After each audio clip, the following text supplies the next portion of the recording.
PDX Sarah says, I love the big chunky red ring you have on. What are some of your favourite places to get jewellery, shops or designers? Well, that's a bit embarrassing because I think this is from Forever 21 or something.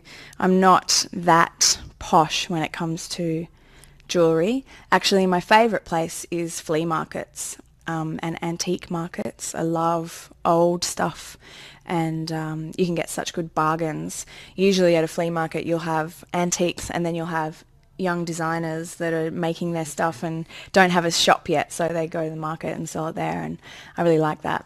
I often do well in Asia too, actually. In Thailand I've bought some really cool stuff at markets where you have these young designers making their own jewellery, and it's really cheap and it's really interesting and unique. So yeah, I do find some good stuff around the place.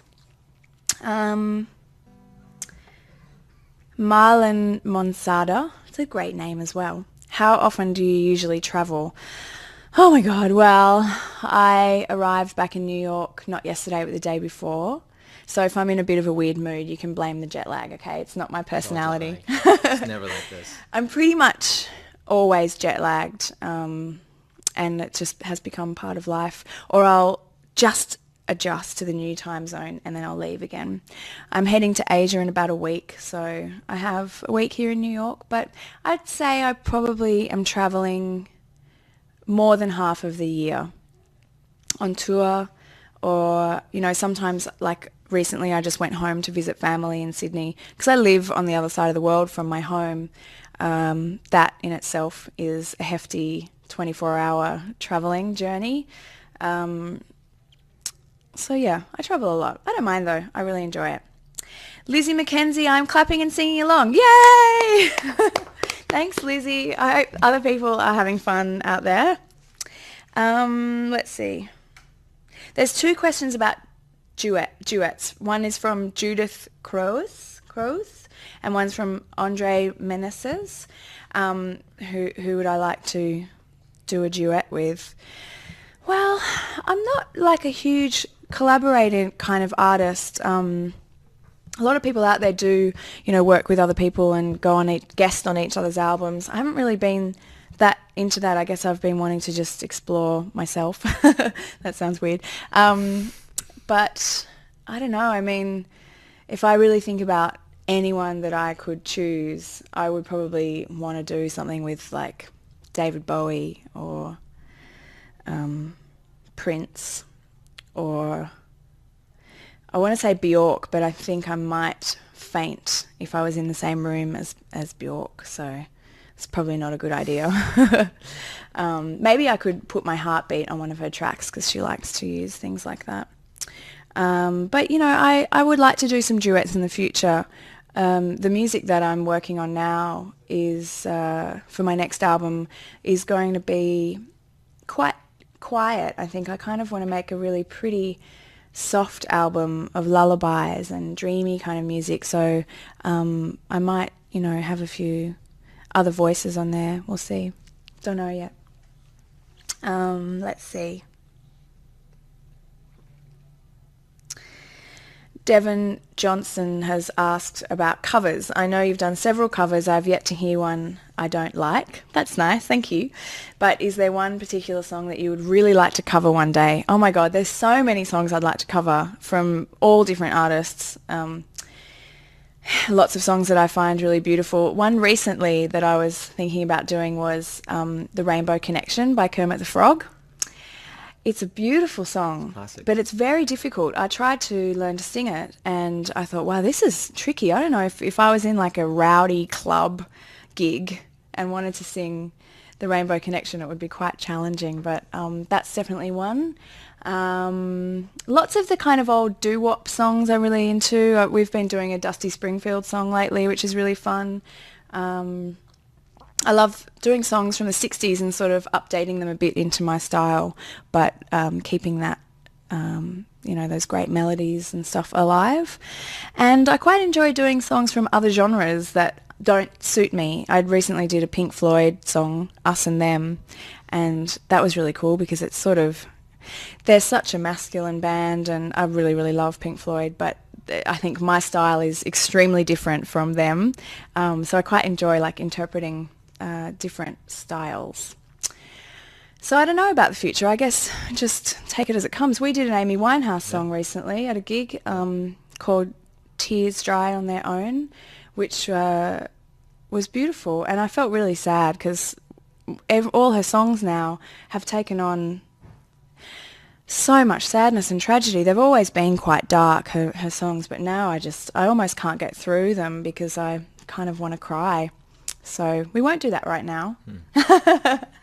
We'll keep it fun. Upbeat. Oh, here's a question. I love these questions. Patri Kinasis Thatch. If you had superpowers, what powers would you have? Well, oh God, I would love superpowers. When I was a kid, I used to really want, and I really, really fantasized about this to the point where I was sure that it was real, to be able to fly. I thought that I could hover, and I said to my parents, I'm pretty sure that I can fly, you guys. I did it in my room last night. I hovered off the ground for a few seconds, and they were like, I think you were dreaming, which I guess I probably was. Maybe not. I still feel like I might have seen you hover. I think I still might have done it. You know, I just like went up a little bit and I stayed in the air for a little bit. I used to have extremely vivid flying dreams. I still do occasionally. The other superpower that I was really into that I wish I could do was the one where you can double yourself and make heaps of yourself. And you know what, with my schedule now and with all the like promo and interviews, that would be awesome because I could send one over there to do an interview with a magazine, and one could be over here doing a show, and one could be lying on the beach. That'd be the real me. Lying on the beach. I'd be right there with you. So I think that would be a really, really handy superpower. But, you know, the list could go on. Oh, my God. Wasn't me. More tape, please. Do you guys like my dodgy set? Oh, dear. You know, some artists, they get their sets made. Like a Lady Gaga or a Katy Perry spend millions of dollars getting these really amazing. Not me. I don't, you know. Homemade. I made that myself, and I stuck it up with some gaffer tape. Apparently not enough. Anyway, okay.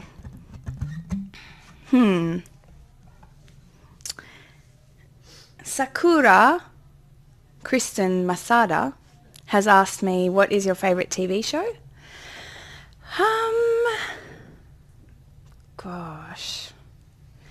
You know what, my recent most favorite series that I watched the whole thing is called Downton Abbey. And I don't know if you guys have heard of it. If you're in Europe, you probably watched it because it was really popular in the UK. It's a period piece. It's like a sort of an upstairs, downstairs, servants and rich people set in the tens. I highly recommend it, particularly for girls that are quite romantic and like to watch dramas. It was really good, and beautiful costumes and jewellery and everything. Downton Abbey. This is Lexi has asked, when will your new music video come out? Well, I don't have one in the pipeline right now. The only thing that I'm yet to do that I really want to do is to record the song Everything at Once with all the fan lyrics. It's become a really long song, so I just want to find the right location to record it, and that'll be a video of some sort, like a little live video. But I don't know, as far as like coming up with creative ideas for different songs, I don't have one up my sleeve, so if you have any ideas, feel free to send them through. I'll see what I can do. Oh, and this is the same girl. This just came through, like, fresh right now. What do you like to do when you're not playing music? I like to eat food.